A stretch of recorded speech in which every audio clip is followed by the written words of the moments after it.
හයි කොහොමද? ඔයාලා හැමෝම හොඳින් ඇති කියලා මම හිතනවා.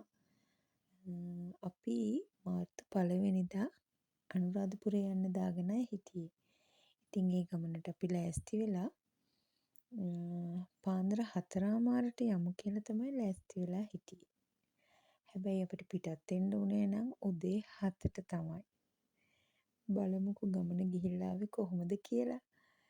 ඒකම ඔයාලට මතක් කරනවා මගේ වීඩියෝස් බලන්න අලුතෙන් එකතු වෙන කෙනෙක් නම් මාව සබ්ස්ක්‍රයිබ් කරන්න, ෂෙයා කරන්න, කමෙන්ට් එකක් දාන්න. මගේ අඩුපාඩුකම් තියෙනවා නම් මගේ වීඩියෝස් වල අඩුපාඩුකම් තියෙනවා නම් ඒවත් මට කියලා දෙන්න කියලා ඔයාලා හැමෝගෙම ඉල්ලනවා. ඒ වගේම මේ දවස්වල මම ඔයාලගෙන් ඇහුවනේ සතුටින්ද ඉන්නේ කියලා.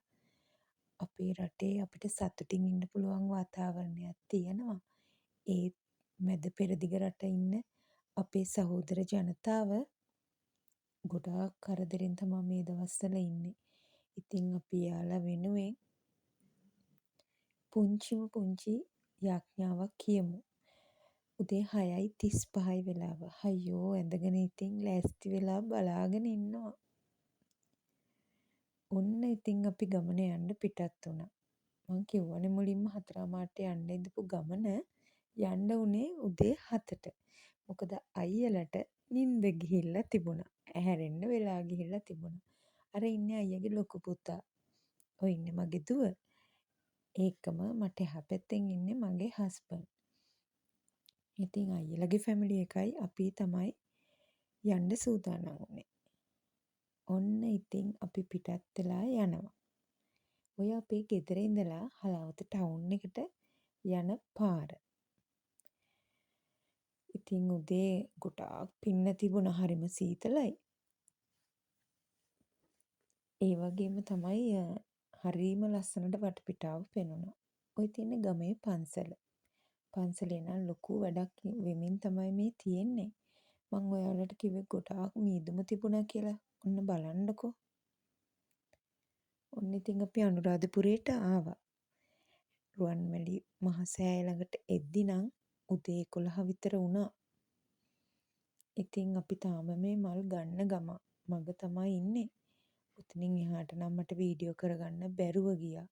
මුකුත් නෙමේ ගොඩාක් තද අවුවක් තිබුණා. අඩිය තියලා යන්නවත් බැරි තද අවුවක් තිබුණේ. ඒ රස්නේ ගැන කොහොමද කියන්නේ කියලා තේරෙන්නේ නැහැ. ඒ වුණත් අපි ගිහිල්ලා ඉක්මනින් මල් පූජා කරලා එමු කියලා අපි කට්ටිය ඉක්මනින් යන්න පිටත් වුණා. කකුල් දෙක නම් හොඳටම පිච්චෙනවා. ඒත් අපි හිතුවා මල් පූජා කරලා දැන් හවස ආපහු රුවන්වැලි මහ සෑය ළඟට එනවා කියලා. ඉතින් ඔය යන අතරතුරදී අපිට යාළුවෝ ටිකක් හම්බ වුණා. එයාලටත් චුට්ටක් කතා කෙරුවා. මොකද ගොඩ දවසකින් එයාලව හම්බ වුණේ. ඉතින් ඔය අතරේදී දවල් කෑම ටික අරගෙන ආවා අපේ අයියලා ගිහිල්ලා. ඉතින් අපි කෑම කාලා හැම මේ යන්නේ නම් මිහින්තලේ නගින්නයි. මං අවුරුදු 25කට පස්සේ තමයි මේ මිහින්තලේ නගින්න යන්නේ. ගොඩක් ආසාවෙන් තමයි මම මේ යන්නේ.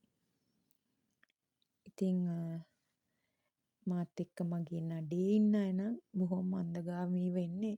මොකද අපි අවුව තිබුණ නිසා ගොඩක් හෙම්බත් වෙලා තමයි හිටියේ.